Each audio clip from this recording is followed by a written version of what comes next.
स्वस्वरूपा विस्मरता तगमग होई जीवासी अनिवार जागे सावध जीवन होई मग तो विशुद्ध आचार स्मृती अपेक्षा यातुनी मुक्ती मिळोनी घडोत व्यवहार ब्रह्मानुभवा देती निसर्ग दत्ता तुम्हा नमस्कार.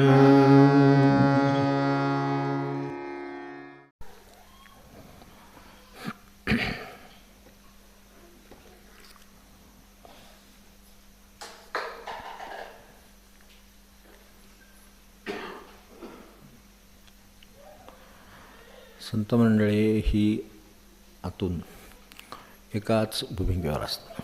बाह्यतः आपल्याला जे भेद दिसतात ते तिथल्या तिथल्या वातावरणाचे, बाहेरच्या प्रकृतिमानाचे, ज्या हवामानात राहतात, तिथल्या ज्या समाजात राहतात. ऐकू येणं काही अडचण येतं, ऐकू येते? हां, ठीक. तर ते जे भेद दिसतात हे अशा तऱ्हेचे असतात. तीच बाजू किंवा तोच प्रकार त्यांच्या सांगण्याच्या बाबतीत होतो. ते त्या पद्धतीनं त्या काळाला धरून, समोर असलेल्या माणसाला धरून त्याचा उपदेश करीत असतात.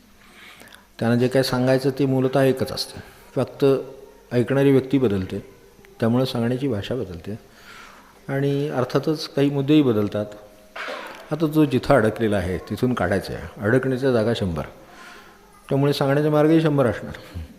आपल्याला 100 मार्ग दिसल्यामुळे गोंधळ होतो. असे कसं काय 100 मार्ग सांगतो? 100 मार्ग नाही सांगत, आपण 100 झालो, उद्या आपण 1000 झालो ते 1000 मार्ग सांगतील. कारण शेवटी त्यातून त्या मूळ माणसाला बाहेर काढायचं. तो जिथे अडकलं आहे तिथून बाहेर काढायचं, किंवा जिथं त्याचं काय दिशा चुकती आहे तिथं दिशा दाखवायची. तर हे करण्यामुळे ज्या गोष्टीचा फरक आपल्याला वाटतो तो तशा तऱ्हेचा आहे. आणि खरं जे सांगायचं आहे त्यांना तिथपर्यंत पोचलं तर आणखीन काही करावं लागतच नाही. खरं सांगायचं साधनेचा अर्थ हा म्हणजे आपल्याला त्यांना जे म्हणायचं आहे त्याचं सुस्पष्ट आकलन होणं आणि त्यानुसार आपण वागत असणं, यापेक्षा आणखीन काही करायचं नाही आहे. खरं म्हणजे पण आपल्याला बरंच काही बाकीचं करायचं असतं. आपल्याला हार घालायचे असतात, आपल्याला उदबत्ती लावायचे असतात, आपल्याला निरंजन लावायचे असतात, अमुक करायचं नाही. ते म्हणतात करा, याने काही बिघडत नाही. ओके, एखादे निरंजन लावणं किंवा समई लावणं किंवा असं काही एखाद्या हार घालणं हे इतर बाहेरची जी तथाकथित सत्कृती आहेत त्याच्यापेक्षा नक्की चांगलं आहे. तेव्हा हे नक्की चांगलं आहे, एवढं तरी करा. निरंजनाच्या प्रकाशात मनुष्याला एक शांतता लाभेल, समयीच्या प्रकाशात त्याला शांतता लाभेल, हे बरोबर आहे. पण ह्याचा अर्थ त्याला जे मूळ काम करायचं आहे ते त्यातून झालं आहे असं नाही. तर ते मूळ काम काय आहे ते समजून घेणं हे खरं त्यांच्याकडे जाऊन समजून घ्यायची गोष्ट असते. आता प्रत्येकाचं जे सांगितलं तसं संतांचे सुद्धा त्या अर्थाने एक प्रकारचं प्रकृतिमान आहे. तेव्हा समजावून देणं किंवा त्याच्या पातळीवर जाणं किंवा आपल्या पातळीवरून खाली न येणं हे सगळे प्रकार त्यात असू शकतात. तर हे जसे प्रकार आहेत तसं निसर्गदत्तच आपण त्यांचं चिंतन करतो वचनांचं. त्यांनी तेच म्हटलं की सत्पुरुषांच्या वचनांचं चिंतन करीत राहा तरी तुम्हाला तुमचा मार्ग गावसेल. तर ते चिंतन सतत करीत राहणं, फक्त चिंतन करीत असताना आपले सगळे अनुभव आणि आपली मतं मात्र बाजूला ठेवा, अहंकार आणि आपल्या सगळ्या मिळकती बाजूला ठेवा आणि मग त्याचं चिंतन करा. नाही तर तुम्हाला हवा तो अर्थ त्यातून काढा. आपण तयार आहोत. त्यामुळे त्यांनी काय सांगितलेलं आहे ते समजून घेण्याऐवजी मला काय हवं आहे ते त्यातून सापडतं की नाही असं करण्याकडे कल राहील. तर तसं करू नका. त्यांना जे म्हणायचे ते नीट समजून येईपर्यंत. तर यासाठी शिष्यत्वाची ज्या पूर्वतयारीची लक्षणं सांगितली, आपण 2 लक्षणं बघतोय. खरं सांगायचं तर 3 गोष्टी आहेत. एक शिष्यत्वाची पूर्वतयारी, दुसरी गोष्ट आपल्याला जे समजून घ्यायचं आहे त्याचं स्वरूप काय आहे ते समजावं ही तयारी, आणि तिसरं म्हणजे आपण योग्य दिशेनं जातोय की नाही ती प्रगतीची लक्षणं. हे तिन्ही गोष्टी व्यवस्थित समजलेल्या असल्या म्हणजे मग काही अडचण येत नाही. त्यांना त्याच सांगायच्या आहेत आणि वेगवेगळ्या लोकांच्या जो काही प्रश्नोत्तर संवाद आहे त्या संवादात तेच म्हणायचं. तर त्यात आपण शिष्यत्वाच्या पूर्वतयारीसंबंधी गेल्या वेळेला बघितलं होतं की आणि ही लक्षणंही पाहत होतो प्रगतीची. तर त्याच्यातलं एक आपण पाहायला घेतलं होतं की चिंता रहितता आहे, ती आपल्याला जमावी असं आपण म्हटलं. पण हा जो निश्चिंतपणा आहे तो चित्ताला आपणच विचार करून पाहावा. मला पटकन पुढे जावं असं वाटलं नाही त्या मुद्द्यावर, म्हणून थांबले की खरोखरच चिंता रहितता चित्ताला येते का. याचा सकाळपासून ज्याने अभ्यास केलेला आहे त्यालाच संध्याकाळी काहीतरी सापडण्याची शक्यता आहे. ते सतत अभ्यासात असा कसली तरी चिंता कसली तरी काळजी ही लागलेलीच आहे. तर ते ह्याचाच अर्थ एक तर ते आपल्याला सांभाळतात त्याची आपल्याला खात्री नाही. एक कारण चिंता लागते ह्याचाच अर्थ काहीतरी गडबड आहे, म्हणजे अजून आपलं काहीतरी करायचं राहिले किंवा त्यांना नीट सांभाळता येणार नाही असं वाटते. हो, कारण आमचे अडचणी त्यांना कशा कळणार सगळ्यांना. आमच्या अडचणी किती अगदी स्वयंपाकघरातल्या याच्यापासून त्या मिठा तिखटापासून ते अगदी शाळेत ते मुलं, ते अगदी करिअरची मुलं परदेशातल्या, ती सगळ्या अडचणी आपल्या त्यांना एवढ्या लक्षात येणं म्हणजे किती कठीण आहे गोष्टी, असं आपल्याला वाटत असावं कदाचित. म्हणून आपण ती चिंता करावी असं आपल्याला वाटतं, म्हणून चिंता लागते आणि ती आपल्याला काही लागते म्हणजे ती वाळवी लागावी तशी सोडत नाही. तर त्यामुळं पुरेसं पोखरल्याशिवाय सोडत नाही. तर ती प्रगतीचं लक्षण आहे निश्चिंतपणा. जर त्यांना म्हणायचं आहे तर आपण खरोखरच मनापासून निश्चिंत आहोत काय ह्याचा विचार करण्याची गरज आहे.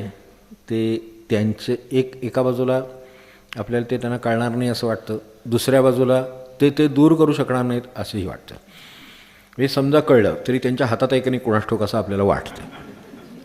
दूर करायचं हो खरं, कारण काय शेवटी त्यांचा कंट्रोल नसला त्या गोष्टीवर तर काय करणार. आपल्याला वाटतं आपलं जसं अनेक गोष्टीवर कंट्रोल चालत नाही तसं त्यांचं पण चालत नसावं असं आपल्याला वाटते. त्यांचा सगळ्या गोष्टींच्यावर कंट्रोल चालतो, कारण काय आहे ते कुठलाही कंट्रोल करीत नाही. हे कंट्रोल करायला जातच नाहीत. ते काय करतात फक्त जो कंट्रोलर आहे त्याच्याशी तादात्म्य असतात, त्यामुळे कंट्रोल आपोआप होतात. हे जे काय आहे ते थेट आहे, त्यांचं म्हणणं थेट आहे. त्यामुळे ते आपल्याला जरा थोडक्यातच समजून घ्यायचं आहे आणि थोडकं पुरतं त्यांच्या बाबतीतलं, म्हणून त्या भाषेत सांगतो की निश्चिंतपणा तपासून पहा. सकाळपासून आपण त्यांच्यावर एकदा प्रार्थना केली आणि महाराज हे आता सगळं तुमच्या हातात आहे. काय जे आपण म्हणत असाल कोणाला उद्देशून ते की महाराज हे आपल्या आता सगळं दिवस तुमच्या हातात आहे, मला जे कर्तव्य करायचे ते मी करतो. मग त्यात आपल्याला चिंता लागण्यासारख्या गोष्टी आपल्या शरीर प्रकृतीपासून, आजारापासून, मुलांपासून सगळ्या तुमच्यावर मी सोपवलेल्या आहेत. मला काय करायचं ते मी करतो. मुलाला अभ्यासाला बसवणार, पण तो बसला तर, त्याने ऐकलं तर, हे सगळं तर जर तरचं कारण आहे. तर ते दिवसभर माझं जर तरच चालणार. तर तुमच्यावर हे सोपवलेलं आहे. आता मला काय करायचं ते करीन आणि त्यातून जे होईल त्याच्यावर तुमचं नियंत्रण आहे हे मी लक्षात ठेवेन. एवढं नियंत्रण आहे एवढं लक्षात जर खरोखरच आलं असेल तर त्याची चिंता आपल्याला वाटता कामा नये, मग लागता कामा नये. नाहीतर तुमच्यावरही सोपवलं मी चिंताही करतो आहे असं जर दिवसात लक्षात आलं तर अजूनही आपल्याला ती प्रगतीची लक्षणं नाही आहेत. म्हणजे आपण करतो आहे पण प्रगतीची लक्षणं नाहीत असं समजायला काय हरकत नाही. अजून प्रगती व्हायची आहे, ठीक आहे ना, व्हायची आहे याबद्दल काही म्हणणं नाही, पण ती माझी झाली आहे अशा भ्रमापेक्षा झाली नाही हे स्पष्ट आकलन चांगलं. एवढं लक्षात ठेवायला लागत नाही. झाली नाही ठीक आहे, अजूनही मी सोपवले, पण मला असं वाटतं सारखं दुपारी परत म्हणजे दुपारची झोपसुद्धा लागत नाही. लागू नाही खरं, मी दुपारी झोपडतोय सुद्धा तीसुद्धा लागत नाही, रात्रीची लागत नाही, अवघडच आहे. तर रात्रीची लागत नाही. तर त्यामुळे तशा तऱ्हेचं किंवा आपण काहीतरी करावं आणि त्याच्याशिवाय हे होणार नाही. म्हणजे जगामध्ये जे काय चाललेलं आहे, अनेकांना जगाची चिंता असते जे आजूबाजूच्या सगळ्याची, तर ती जे काय जग आहे त्याची चिंता आहे आणि त्याच्यात मला काहीतरी केल्याशिवाय हे सगळं होणार नाही असं वाटतंय. त्याचा अर्थ जगाचा जगदीश आहे ना, तर त्याचं काहीतरी आहे ना काम. त्यामुळे त्याची सत्ता, ईश हेच सत्तेचं मूळ शब्दाचा अर्थच ईश याचा अर्थ सत्ता असणं असं आहे. तर तो जो ईश्वर आहे तोच सत्तावान आहे, त्याची त्याच्यावर सत्ता चालते.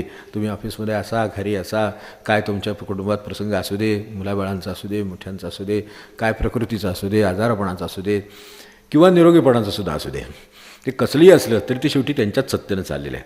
निरोगीपणा म्हणजे आपल्या सत्तेनं चाललं आहे अशी सुद्धा भ्रमात राहण्याचं काही कारण नाही, कारण त्याचं उत्तर दुसऱ्या दिवशी सकाळी आपल्याला लगेच मिळू शकतं बरं हवं असेल तर. आणि त्यांची आहे तेवढी सत्ता त्याचं उत्तर देण्याची. तर ते जे आहे हे सगळंच त्यांच्या सत्तेचं आहे. ही याचे निश्चिंतपणाचं चित्र आहे. तो आला तर आपली प्रगती सुरू आहे अशा अर्थाचं एक पहिलं लक्षण आहे. तर हे लक्षण अंमलात आणायला सुरुवात केली की त्याच्यात अडचणी काय आहेत ते लक्षात येतं सकाळपासून. कारण तसं एखादं दूध उशिरा येणं किंवा कालचं नाचणं किंवा इथपासूनसुद्धा ती अडचण निर्माण होऊ शकते. सगळं पातेल्याच्या पातेलं नसून जातं. तर काय होणार आहे, तर आता चिंता आहे की आता परत एवढं जायचं आणायचं, फोन करा, पोचवा, द्या, आणा, वस्तू, पैसे, गाडी सगळं असं वाटायला लागतं काहीतरी होणं. पण नाहीतरी आपल्याला दिवसभर तसं काय काम आहे मला सांगा, की आयसी म्हणजे जे काय नडलेलं आहे, बरं जे काय नडलेलं आहे त्यामुळे काही फार मोठं होणार आहे असं नाही. काय चहा पाणी तर काय जण लावायची एवढ्याच गोष्टी होणार आहेत ना त्याच्यावर, मग त्या थोड्या वेळानं सुद्धा होऊ शकतात. समजा आपल्याला काय होत असलं आणि आपण तासभर उठलो नसलो, दरम्यानच्या काळात दूध नसलं असलं, तर त्याची तो आपण किती चिंता करणार, आपल्याला कळणारच नाही ते ना.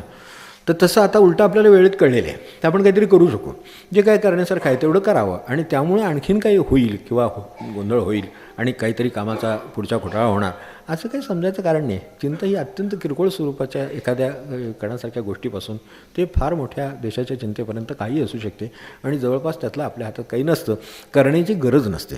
तर ते जे करण्याची गरज आहे ते करावं. आता ते दूध नाचलं, समजा नाचलं, ठीक आहे. आता दुसरं आणायचं आहे, तापवायचं आहे, ते चांगलं आहे की नाही बघायचं आहे, त्यानुसार काय ते पुढचं चहा पाणी दूध काय ते कामं त्याच्यावर अवलंबून असतील ती करायचीत, हे बरोबर आहे. नासलेल्या दुधाचं काय करावं याविषयी आपल्याकडे पुस्तकंसुद्धा उपलब्ध आहेत, त्याबद्दल काय मी सांगायचं कारण त्यामुळं त्याच्यातलं जे काय सात्विक असेल तेवढं करावं, त्याच्यातलं काय असत्विक असेल तर तेवढं काही करू नये, एवढाच सल्ला राहील माझा, बाकी काही नाही. तर ते जे काय नसलेलं आहे त्याचं काय करायचं ते पण करायचं ठरलेलं आहे. त्यामुळे आता काय ज्याची चिंता करायचं कारण आहे, जे काय करायचं आहे ते त्याचं आणि नवीन आणलेल्याचं जे काय करायचं ते करायला लागावं. ह्याच्यात तसं चिंतेचं खरं म्हणजे प्रश्न येत नाही. पण त्या क्षणी असं वाटतं की आता काय आता होणार आहे, काही होणार नाही. तर एखाद दिवस त्याला नासायची संधी असू दे, दुधाला सुद्धा हवेला सुद्धा. असं सगळं असंच्या असं शुद्धच्या अशुद्ध असं काही आपण तर राहतो का असंच्या असे शुद्ध, मला सांगा. मग नाही राहत. त्याचंही त्याची प्रकृतीमानाप्रमाणे त्या दुधात काहीतरी झालं असेल बिघाड, तर त्याला असं वाटलं की आज बिघडून जावं, ते बिघडून गेलं. आपण इतक्या वेळा बिघडतो, ते कधीतरी सांगणं त्यातलं त्यात सोपं एवढंच करता येण्याचं काय, तर आपल्याला राग आवरायचं अवघड जाते. मग इतकं जर आपल्याला बिघडायला होते तर मग आपल्याला सारखी चिंता लागते. मग एखाद्या वेळेला दुधात नसलं काय झालं तर काही बिघडत नाही एवढं, ठीक आहे. 15 दिवसांनी कधीतरी असा प्रसंग आला, महिन्यात आला, येऊ दे, इतकं नडणारं काही नाही आहे. मग असं झाल्यानंतर एवढ्या बाबतीत जर निश्चिंतपणा आपल्याला आला नाही तर आपण साधक म्हणून प्रगती व्हायची फार अजून खूप वेळ आहे असं समजायला हरकत नाही. एक आहे की खूप वेळ याचा अर्थ आपण खूप वेळा असं गरीब दोन निवांत झाल्याचं आहे असं नाही आहे. मात्र ते आजच्या आजसुद्धा उद्या सकाळीसुद्धा या बाबतीत चिंता नसू शकते आपल्याला, इतकं ते सोपं आहे म्हटलं तर. पण म्हटलं तर ते तसं मग उद्या परवा तेरवाचं काम आहे, ज्याला कृष्णमूर्तींचा विरोध आहे. त्यासाठी ते जो सायकॉलॉजिकल टाईम वी आर लाविंग, ते म्हणतात की जो सायकॉलॉजिकल टाईम आहे त्याला माझा विरोध आहे. मला म्हणायचं की आज चिंता नाही म्हणजे आत्ता जे लागले या क्षणी चिंता उद्भवली, या क्षणी या विषयाबद्दल किंवा त्याच्या पुढे निर्माण होणाऱ्या गोष्टीबद्दल मला चिंता लागणार नाही. काम आहे, एक काम पटकन करून मोकळा झाला असतो, तो ते दुधावर ठेवलं असतं, तापवलं असतं, मोकळा झाला असतो, ते चहा केला असता, काय ते दूध दिलं असतं, काय ते केलं असतं पुढचं. हे करण्यात माझ्या थोडीशी आज अडचण निर्माण झालेली आहे, दूर करणं माझ्या हातात आहे, मी ते करू शकेन. इथेच थांबलो तर ही चिंता इथंच थांबू शकते. हे इथं होतं, मी दुधाचं फक्त का दिलं तर अगदी सकाळी उठल्याचा प्रसंग आहे म्हणून. पुढे अजून दिवसभर हे बऱ्याच वेळेला असं दूध नासायचं असतं आणि त्याच्या व्यवस्था लावायच्या असतात. तर अशा तऱ्हेचे कितीतरी वेळा संबंधात असतं, ह्याच्यात असतं, संध्यात असतं, ते ऑफिसमध्ये असतं, माणसं ऐकत नाहीत, ठरलेल्या वेळेला ती कामं होत नाहीत. ते सगळं अशा तऱ्हेनं खूप वेळा असे प्रसंग ते बिघडण्याचे येत असतात. मग त्या वेळेला चिंता लागायचं काम कारण नाही. बिघडलेलं जे काय आहे ते दुरुस्त कसं करायचं हा एक भाग, आणि दुसरं काय त्याला पर्यायी करायचं असलं तर तो दुसरा भाग, एवढंच करायचं कारण आहे. बाकीची चिंता करून होणार काय, आपण चिंता काय करू नये. तर ते तशा गोष्टीत एक लक्षण म्हणून पहिलं आपण बघितलं. मला असं लक्षात आलं की हे सगळं होण्यापूर्वीचं सुद्धा पहिलं जे काय झालं ते जे म्हणालेत की 3 गोष्टी आहेत आपण आत्ता म्हटल्याप्रमाणे, की एक तर आपली त्यासाठी पूर्वतयारी, जे मिळवायचं आहे ते, हे वेगवेगळ्या ठिकाणी येऊन गेलेलं आहे, ते मिळवायचं आहे ते, आणि माझं त्या दिशेने प्रगती माझी सुरू आहे का नाही ह्याची मधून तपासणी. एखादा आजार जर मनुष्याला झाला असेल तर आजाराचं निदान होणं हे अगदी पहिली अवस्था आहे. त्यावेळेला त्याला औषध पाणी सुरू झालं, त्यानंतर तो बरा होणार. अगदी 3 साध्या स्टेप्स आपण लक्षात ठेवल्या तरी चालतं की त्याला आजार झाला, निदान झालं, तो बरा होणार, हे त्याचं प्राप्तव्य झालं. आता ह्या दरम्यान जो आजार बरा होत चाललेला आहे तो खरोखरच बरा होतो आहे आणि किती प्रमाणात बरा होतो आहे याच्यासाठी मध्ये आपण काही गोष्टी पाहतो. परत एकदा तपासणी करून बघतो, परत एकदा त्यांना विचारून बघतो, कोण आपले कन्सल्टंट कोण डॉक्टर असतील तर त्यांना आपण विचारतो, हे बरोबर चालेल ना आता, ठीक आहे ना आता, तर ठीक आहे. ह्याची लक्षणं काहीतरी असतात तर त्यानुसार ते सांगतात, ठीक आहे शुगर खूप वाढली होती, आता जरा कमी आली, आता बरं आहे तुमचं. म्हणजे हे प्रगतीची लक्षणं म्हणून आपल्याला मध्ये काहीतरी लागतातच, तर तीसुद्धा मध्ये पाहावी लागतात. नाहीतर आपण आता औषध घेतो आहे त्यामुळे आता काही फारसा विचार करायचं कारण नाही. ज्या म्हणून जिथे जिथे म्हणून पार्टी असेल, जिथे जिथे म्हणून काय जेवणा खाण्याचे प्रसंग असतील, जिथे जिथे लग्नाला आमंत्रण असेल किंवा लावून घेतलं असेल, त्या ठिकाणी जाऊन जे जे काय गोड केलं ते आपल्याला हरकत नाही आता काय करायला. कारण आपण औषध घेतो आहे, आपल्या आजाराचं निदान झालेलं आहे, औषध चालू आहे. ते ह्यामुळे काय होणार नाही. पुन्हा गेल्यानंतर त्यांचं बोलणं ऐकून घ्यायला लागेल. तुम्ही सांगितलेलं जे सांगितलं ते काय पाळलेलं दिसत नाही, हे वर कसं गेलं हे ते विचारणार.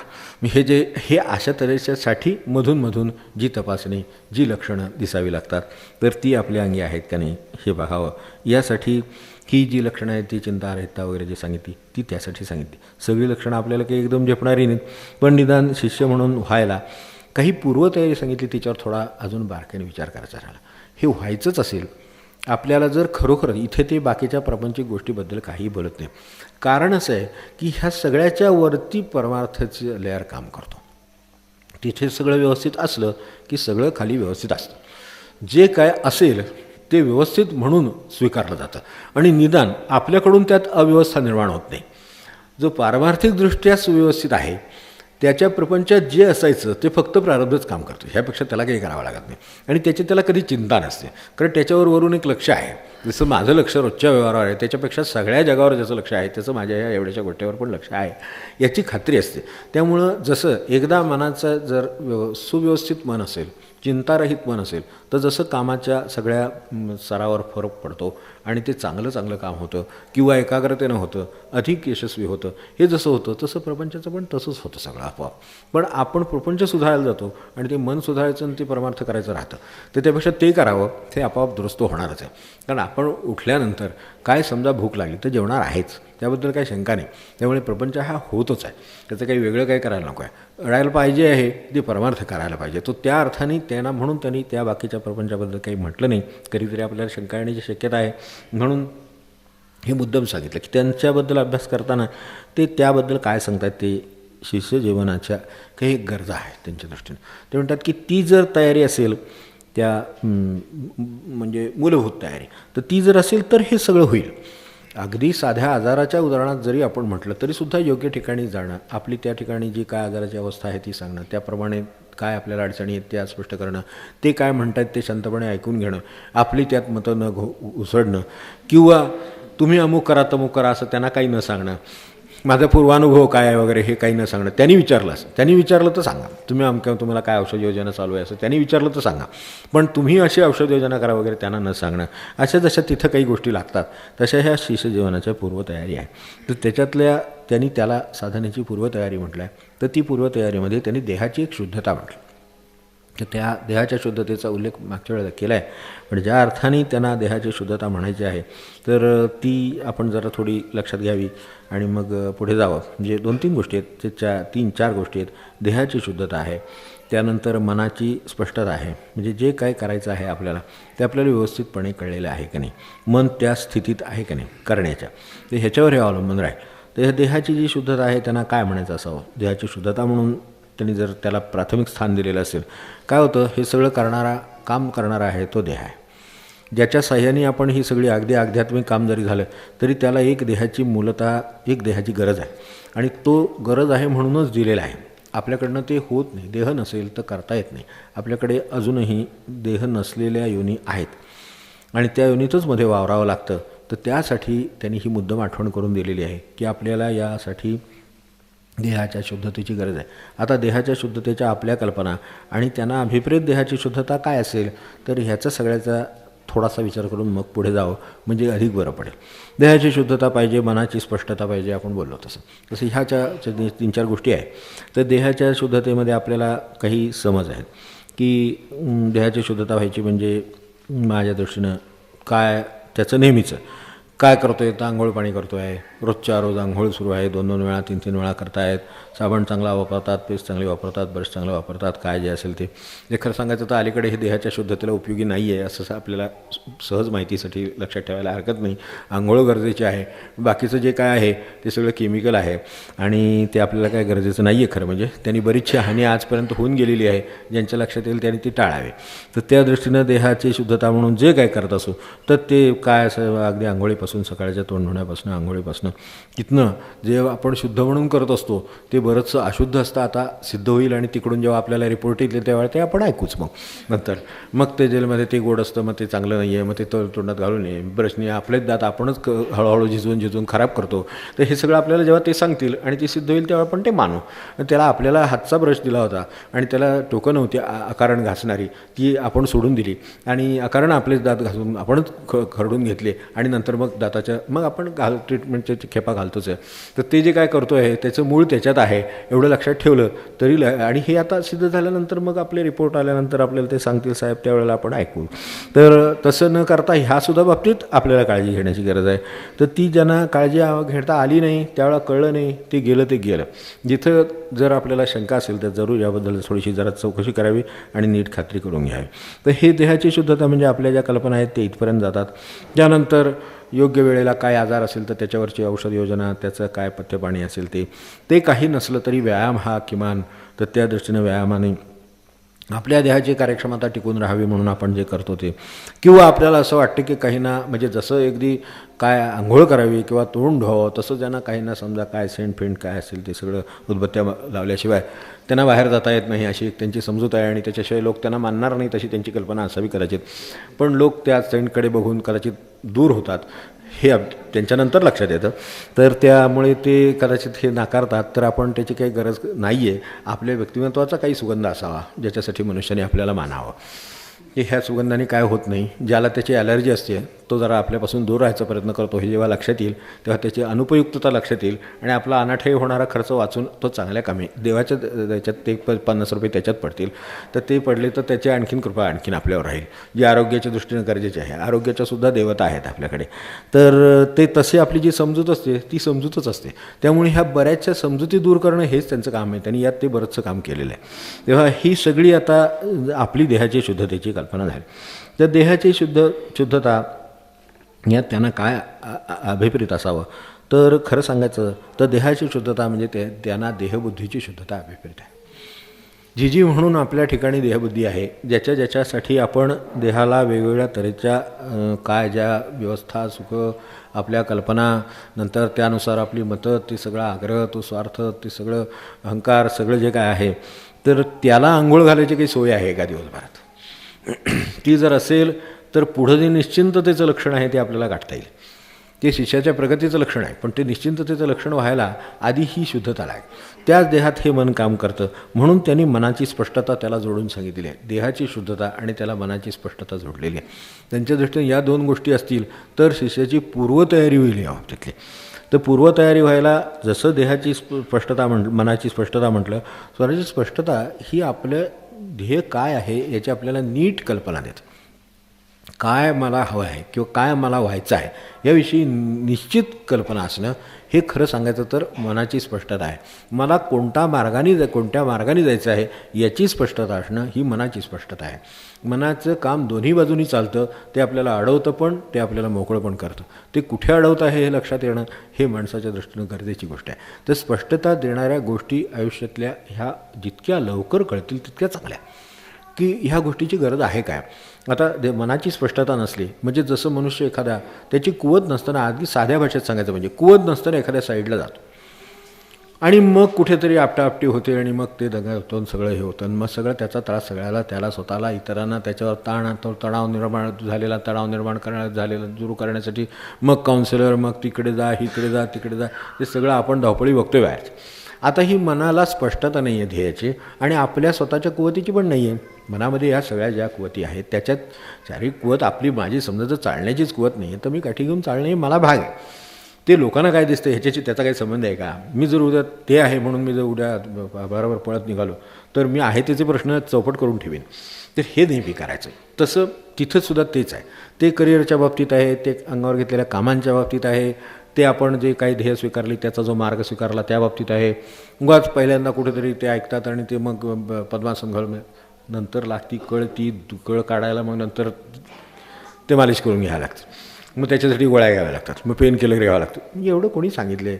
साधं आपले मांडी घालून बसावं शक्य असेल तर नसेल तर खुर्चीवर बसावं आणि शांतपणे नाम घ्यावं इतका सोपा मार्ग त्यांनी आपल्याला सांगितलं. यांनीसुद्धा सांगितलं म्हणजे जे एवढे तसे स्पष्टतेवर आणि याच्यावर भर असलेले आहेत त्यांनीसुद्धा या नामाबद्दल हेच म्हटलं काल ज्यांचा उल्लेख आपला कधी गुरुवारच्या आपल्या ह्याच्यात ज्यांच्या गोष्टीचा उल्लेख निघाला होता आपले तिसरे टेंबे स्वामींचा, तर ते सुद्धा त्यांचा फार ह्या मार्गावर भर नाही. तसे ते म्हणजे स्वामींची परंपरा असल्यामुळं त्या योगामार्गातले किंवा ह्याच्यातले आहेत. बाकीचे इतरही मार्ग त्यांच्यासमोर कर्ममार्गाचे स्पष्ट आहेत, पण तरीसुद्धा त्यांच्याजवळ त्यांना नामाबद्दल विचारायला की तुमचं नामाबद्दल मत काय. आता तिथल्या सगळ्या वातावरणामध्ये नामाबद्दल मत विचारणं तसं सुद्धा अवघड वाटलं, म्हणून त्यांनी काय केलं, त्यांच्याजवळ आपले बसून राहिले. लोकही बाकीचे सगळे शंका प्रश्नवाले गेल्यानंतर हळूच त्यांना बोलत जर बसवणीजवळ तिथे बसून घेतलं. आणि नाम हे सुद्धा मार्ग चांगला आहे बरं का, आणि तो सोपा आहे. आणि ते आजच्या काळात खरं सांगायचं तर त्याच्या इतकं दुसरं काही सोपं नाही. तर तुला जर त्या मार्गाने जायचं असेल तर तुला ह्या मार्गाने जाऊन जे मिळणार आहे तेच तुला मिळेल आणि अधिक सोपेपणाने मिळेल. तर तू त्या मार्गाने जात जा बरं का. आणि असं म्हणले, आणि तिकडून जे कोणी येत होते त्यांनी या म्हणले त्यांना, ते योगमार्गी कर्ममार्गी वगैरे. मग त्यांच्याशी त्यांच्या भाषेतल्या गप्पा, यांना काय कळायचं ते कळलं, आपलं साष्टांग नमस्कार घातला, गेले नामाला उठून. हे जे आहे ना, हे त्यांना माहीत आहे बरोबर काय करायचं ते. तर ह्याच्यातली त्यांच्या मनाची स्पष्टता त्यांना आणून देणं हे सुद्धा त्यांचं कामच असतं. तर हेच काम गुरु करत असतात, त्याच्या मार्गाची त्याला स्पष्टता आणून देणं. त्यांचं म्हणणं काय, गुरु काय शिष्याचा उद्धार करतात का? गुरु शिष्याचा उद्धार करत नाहीत, त्याला उपदेश करून त्याच्या स्थितीमध्ये त्याला लागू असलेला मार्ग त्याच्यासमोर आणून देतात. कारण त्याच्या स्थितीमधले असलेला मार्ग वेगवेगळा असू शकतो, त्याच्या अडीअडचणी वेगवेगळ्या असू शकतात, त्यानुसार मार्ग पण वेगवेगळा असू शकतो. त्याच्या कुवतीप्रमाणे तो त्याला चालावा लागतो. त्यावेळेला काही मदत लागते, तेवढी ते मदत करू शकतात. गुरु काय करू शकतात, तर त्याच्या उपदेशाप्रमाणे त्याला मार्ग चालताना लागणारी अडचण दूर करू शकतात, पण मार्ग नाही चालत. ते मार्ग चालणं म्हणले ह्यांचं काम नाही आहे. त्यांचं काम त्याच्यासाठी ते आलेले नाहीत. ते जे काम आहे ते त्याचंच आहे आणि त्यांनीच करायचं काम आहे. फक्त काय करायचं हा प्रश्न आहे. करण्यासारखं 100 गोष्टी असल्यामुळं तो कुठलं तरी काहीतरी करत बसण्याची शक्यता आहे ज्याची त्याला गरज नाही आणि त्यामुळे काम होणार नाही. तर अशा वेळेला हे मार्ग सांगितले. आपण बघितलं असेल तर एक कुठलाही ग्रंथ घ्या, दासबोध घ्या उदाहरणार्थ, सुरुवातीपासून शेवटपर्यंत असंख्य विषय त्या अगदी ब्रह्मनिरूपणापर्यंत सगळे आलेले आहेत. आपल्याला त्याच्यातलं काय नक्की लागू आहे. म्हणून विनोबांसारखी माणसं ती अभ्यास करताना नेहमी ते काय स्वयंप्रज्ञ लोक आहेत, ह्यांनीसुद्धा ते मान्य केलेलं आहे. ते म्हटले की एक तर तुम्ही शरणागत व्हा, आपला मार्ग काय आहे ते समजून घ्या. तो सगळ्यात सोपा मार्ग म्हणले. पण तो ज्याला उपलब्ध होईल त्याला, तो नसला तर तुमचा आंतरिक गुरु तुम्हाला मार्गदर्शन करीत असतो. तर बाहेरचा जगाचा व्यवहाराचा जो आहे तो करा आणि उरलेला वेळ शांतपणे बसून राहा. तुम्हाला आतून काय सूचना मिळते ती बरोबर मिळेल आणि ती जेव्हा शुद्ध मिळायला लागेल त्यानुसार काम करीत जा. तुमच्या लक्षात येईल की आपल्या मार्गावर प्रकाश पडतो आहे. आतला गुरु तितकाच महत्त्वाचा आहे जितके बाहेरचे आहेत. बाहेरचे सोपे आहेत, ते तुमच्या अडीअडचणी तुमच्या भाषेत समजून घेऊन तुम्हाला सांगतायत, त्याप्रमाणे केलं तरी काम होईल. पण ते पुन्हा शरणागतीचं काम आहे. तिथे पुन्हा मन तुम्हाला तेच मन, म्हणजे मनाची स्पष्टता नसेल तर शरणागतीला सुद्धा धार येत नाही. शरणागतीच्या धारेमध्ये सुद्धा ते त्याची धार काढून टाकतं बरोबर. हा शरणागत व्हायला लागला की त्याच्या लक्षात येतं हा आता आपल्याला सोडणार. मनाला आपल्याला सोडणारा गडी नको आहे. कोणाला आपल्या पक्षातले लोक दुसऱ्या पक्षात जावे असं वाटतं. त्यामुळे तसं आपल्या पक्ष अशा तऱ्हेनं हळूहळू लोक जाऊन बंद पडावा असं काही कोणाची इच्छा नसते. तो आणखीन मेंबरशिप वाढवायचा प्रयत्न करत असतो. तर तसं हे मेंबरशिप वाढवायचं काम आहे. ते शरणागत व्हायला लागलं की ते त्याचं पिसाळ्यासारखं मन काम करतं. मग ते आड येतं त्यावेळेला. म्हणून त्या मनाची स्पष्टता पाहिजे की शरणागतीत बाबा तू आड येशील तर तुला मी आड येऊ देणार नाही. जे मला सांगितलेलं ते मी काम करणार. तर ते म्हणले त्यांनी काय सांगितलेलं जे काम असेल ते मी केलं तर माझं काम होईल का. तर ते तुमचं सगळं तुम्ही बाजूला ठेवलं असलं आणि ते मला निश्चितपणे तिथे नेईल याची तुम्हाला खात्री असली तर तुम्ही नक्की तिथे जाल. तुम्हाला खात्री हवी की त्या मार्गाने मी जाणार आहे आणि त्या मार्गाने ते निश्चित देणार आहे ह्याची खात्री पाहिजे. कारण जाता जाता असं वाटत राहतं की जातोय खरा, पण पुरे तिथंपर्यंत जाईन का नाही कोणास ठाऊक असं वाटत असलं तर ते काम होणार नाही म्हणले. मग हे म्हणले ह्याच्यात समजा त्यांच्या सांगण्यामध्ये काही समजा त्रुटी राहिली किंवा काय चूक राहिली, ते म्हणले ते व्यक्ती नसते, ते पद असतं. तर ते गुरुपद आहे. ते तुम्ही दिल्यानंतर त्याचं जे काय कमी पडेल ते तुम्हाला कसं पोचवायचं किंवा काय गरज असली तर कशी पुरी करायची हे काम त्यांच्यावर जबाबदारी असते. त्यामुळे ते निभावत असतात. ते तुमच्या लक्षात येईल. तुम्ही फक्त त्याप्रमाणे चालावं लागतं तेव्हा हे काम होईल. यासाठी सुद्धा मनाची एक स्पष्टता लागते की हे काय आहे नक्की. शरणागती ही अगदी व्यवस्थित समजून घेण्यासारखी गोष्ट आहे. ती म्हणजे हरण्यासारखं नाही आहे, ते जिंकण्यासारखं आहे मन, असं लक्षात ठेवावं आपण. मन ज्यांनी जिंकलं त्यालाच शरणागती येईल. हे शरणागती उलटी वाटते आपल्याला. की हरल्यासारखं आहे. हरल्यासारखं नाही आहे, शरणागती खरी येणं म्हणजे मन जिंकल्यासारखं आहे. त्याला मध्ये येऊ न देणं ह्याच्यासाठी ताकद लागेल, त्याला हुसकावून लावावं लागेल, तेव्हा शरणागती येईल. शरणागती आली तर काम सोपं होईल. हे जे पहिल्या गोष्टी सांगितल्या त्या देहाची शुद्धता, मनाची आपल्याला आता देहबुद्धी आड आहेत. देहबुद्धी आपल्याला सगळ्या ह्या बाकीच्या सगळ्या गोष्टी आहेत त्या सगळ्यांचं आकर्षण, आपली मतं ह्या सगळ्याचं आकर्षण हे सगळं देहबुद्धी निर्माण करते. ती बळकटी का आणते? मी म्हणतो ते बरोबर आहे, मी म्हणतो त्याप्रमाणे झालं पाहिजे, मला कळलं ते आत्तापर्यंत बरोबर आहे, माझा एवढा अनुभव आहे, अमुक आहे तमुक आहे, सगळं जे येतं ते सगळं ती देहबुद्धीचं उद्योग आहे. आणि ती त्याला अनुकूल असेल तेवढंच मान्य करते. त्याला जे प्रतिकूल आहे ते वेगळ्या मार्गाने का होईना पण ती फेटाळून लावते. ती त्याला चांगलं स्वरूप देऊन फेटाळून लावेल, ते माझ्या आत्ताच्या परिस्थितीत मला शक्य नाही म्हणेल, नाहीतर आणखीन काहीतरी बाहेरची कारणं सांगेल, ते पुढे ढकलेल. सगळ्यात कृष्णमूर्तींच्या बाबतीत बाजूने विचार केला तर त्यांचं म्हणणं नेहमी मन पुढे ढकलायचा प्रयत्न करतं. खरी सुधारणा आली की मनाने पुढे ढकललीच म्हणून सांगतात. ती ढकलताना ते काय युक्तिवाद करेल हे सांगता येत नाही. ते परिस्थितीच्या अडचणी सांगेल, ह्याच्या अडचणी सांगेल, बाहेरच्या सांगेल, घरातल्या कौटुंबिक सांगेल, वेळ नाही म्हणेल, काही म्हणेल. खरोखरच त्याला त्या क्षणी ज्याला बाजूला ठेवायची तयारी आहे त्याला ह्या देहाची शुद्धता जी म्हटली ती देहाची शुद्धता, तिकडे येई देहाची शुद्धता, ती जी यांचा विश्वनाथ महाराजांचा अभंग आहे तो त्या संदर्भातच आहे की देहाची शुद्धता. आता यानं काय येणार? तर का आंघोळ करून तर काय मनुष्य नेहमी आंघोळ करतो आहे, त्या अर्थाने शुद्धता येत नाही. देहाची शुद्धता नाही, देहबुद्धीची शुद्धता, त्यात जी वावरते आणि त्यालाच खरा समजते तो तादात्म्य आहे. ते तादात्म्य जाणं म्हणजे देहाची शुद्धता आहे, एवढं लक्षात ठेवलं तरी चालेल. देहाशी माझं जे तादात्म्य आहे आणि त्या म्हणजे मी, हे जे माझं गणित बसलेलं आहे ते गणित जो सोडवून टाकतो आणि शून्य करून टाकतो ते, आणि त्याच्यापासून मी कोणीतरी वेगळा आहे ह्याची जाणीव त्याला देतो, ती खरी देहाची शुद्धता. तेव्हा देहाची शुद्धता म्हणजे काय? तर माझा अपिअरन्स नव्हे, माझे हे दिसणारा आकार नव्हे, किंवा तो म्हणजे मी नव्हे, ह्याची जेव्हा खात्री होते तेव्हा खऱ्या अर्थाने देहाची शुद्धता होते. आणि ती होणं म्हणजे काय आहे याचा अनुभव आपण प्रत्यक्ष घ्यायला लागेल, त्यावेळेला त्यांच्या म्हणण्याचं महत्त्व लक्षात येईल की देहाची शुद्धतेवर एवढा त्यांनी भर शिष्यत्वासाठी का दिला.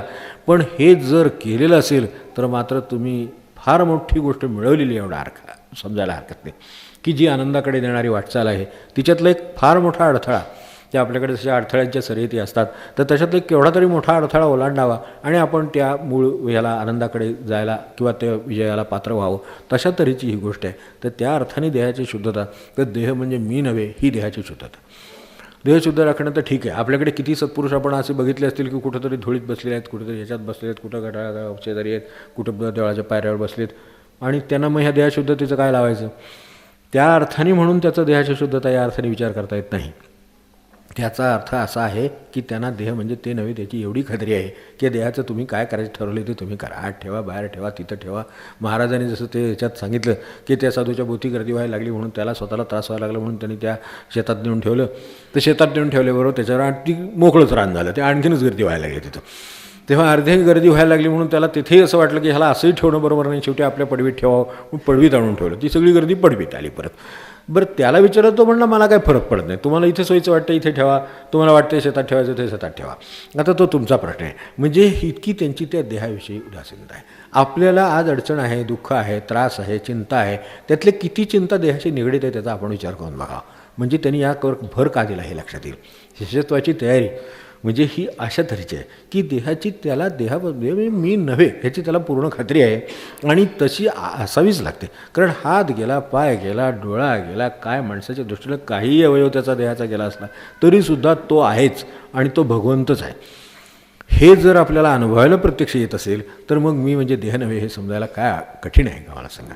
आणि आचरणाला कठीण असेल त्याच्यासाठी प्रयोग करावा लागेल, त्याच्यासाठी आपल्याला स्वतःला थोडंसं राबवावं लागेल. ही गोष्ट खरी आहे, पण ती जरी खरी असली तरी खरी गोष्ट आहे ती खरीच राहणार. आणि खऱ्याची किंमत चुकवायला तयार नसणं म्हणजेच साधना करायला तयार नसण्यासारखं आहे. ती खऱ्याची किंमत आहे, त्यामुळे तेवढी ती चुकवावीच लागते. उद्या तुम्ही म्हणला बाजारात आणि सोनेवाल्याकडे जाऊन म्हणला माझ्याकडे 10 रुपये आहेत आणि मला 1 तोळावर द्या, तर तो नाही देणार. तर ते एक वेळ भगवंत शरणागतीनं देईल, पण जर व्यवहाराने मागायला गेला तर नाही म्हणेल.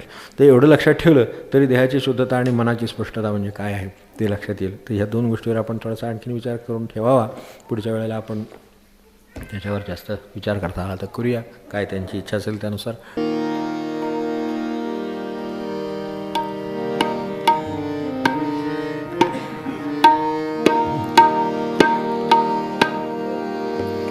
हेच देवासी मागत चरण सेवा खंडित हेची देवासी मागत चरण सेवा खंडित हेची देवासी मागत चरण सेवा खंडित चरण सेवा खंडित चरण सेवा खंडित वास द्यावा पंढरीचा खरा संग हरिदासांचा वास द्यावा पंढरीचा सदा संग हरिदासाचा वास द्यावा पंढरीचा सदा संग हरिदासांचा सदा संग हरिदासांचा सदा संग हरिदासांचा हेची देवासी मागत चरण सेवा खंडित चरण सेवा खंडित चरण सेवा खंडित धन्य हो का भलते याती परिमीन चुके हरिभक्ती धन्य हो का भलते याती परिमीन चुके हरिभक्ती परिमीन चुके हरिभक्ती परिमीन चुके हरिभक्ती हेची देवासी मागत चरण सेवा खंडित चरण सेवा खंडित चरण सेवा खंडित नाम म्हणे कमळापती हेची द्यावे पुढती पुढती नाम म्हणे कमळापती हेची द्यावे पुढती पुढती नाम म्हणे कमळापती हेची द्यावे पुढती पुढती हेची द्यावे पुढती पुढती हेची द्यावे पुढती पुढती हेची देवासी मागत चरण सेवा खंडित चरण सेवा खंडित चरण सेवा खंडित नाथ महाराज की जय ज्ञान की जीवन स्मरण जय जय राम।